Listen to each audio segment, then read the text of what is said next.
Welcome back. It's time for another adventure in Stoichiometry. Yay! Everybody's favorite subject. All right, so we're going to look at our third type of problem with stoichiometry. If you missed the first two, go back and watch the earlier video. This is the third type. It is grams to moles. So say I give you a word problem and it's asking, okay, well, if I start with this many grams of this compound, how many moles of this other compound is it going to make? Or how much would I need? Okay, now this is our third problem, as I said. So let's go ahead and take a look at how we set these up. We're still going to use stoichiometry, dimensional analysis, all right? In a basic step, we're going to write down our given grams that are in the question. Okay, that's our very first step. And then we are going to multiply it by our molar mass ratio, which to go from grams to moles, we must divide by the molar mass of the given element or compound in the equation. All right, so it's 1 mole over the molar mass. And then lastly, we are going to multiply by our mole ratio. All right, so mole of the unknown element, this is the coefficient that is in the problem, the equation, and divide by the moles of the given element in chemical equation. So this is the coefficient in front of the given element. All right, so let's go ahead and just take a look at an example of this. And we're going to work this one out together. All right, the very first thing that you should do when you have these kinds of problems is first to figure out what was the given and what was the unknown. So it says how many moles of NO, all right, are present in 824 grams of NH3. So this is my given because I gave you a number.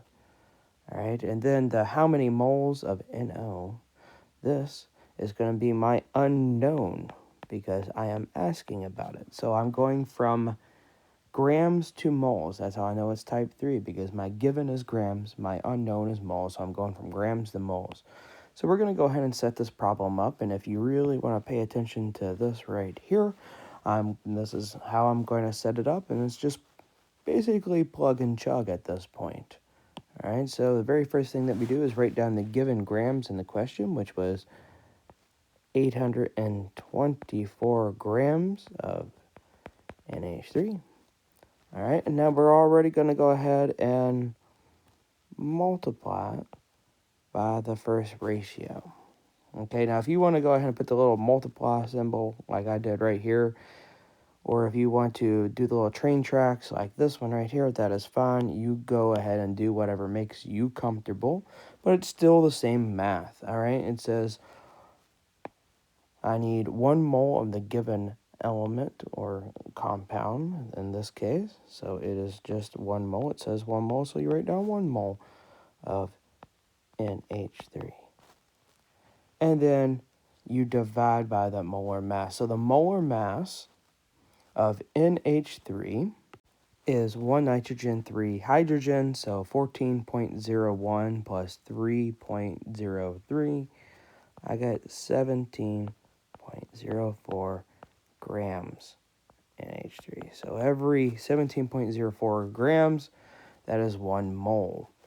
Okay, so we got that done, we got this done. So now lastly, we are going to multiply by our mole ratio, which is the coefficients in the equation. All right, this helps us get from one element or compound to another. So it's always the same thing.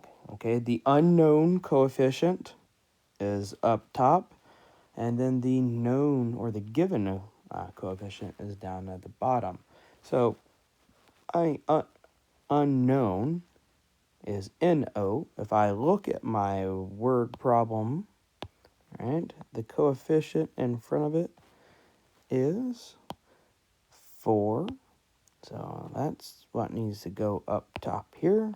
4 moles of NO.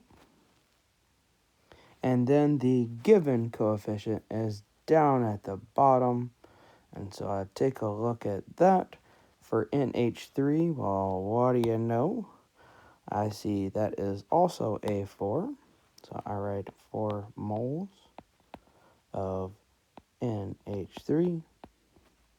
And I should get an answer in moles. Just to double check to see if I got this right, let's take a look at our units and see if they all cancel out. I got grams NH3 on top and bottom right here. I got moles NH3 on the top and the bottom right there. And very lastly, I got moles of NO. That's what's left over. And so I'm going to go ahead and calculate this out. And the number that I get is 48.36. And this is in moles, of course. All right. And this is moles, specifically in O.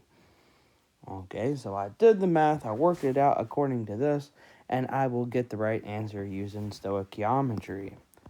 All right, I hope you have some success at this. Go back and look at it, watch it again, see how I set it up, and there you go.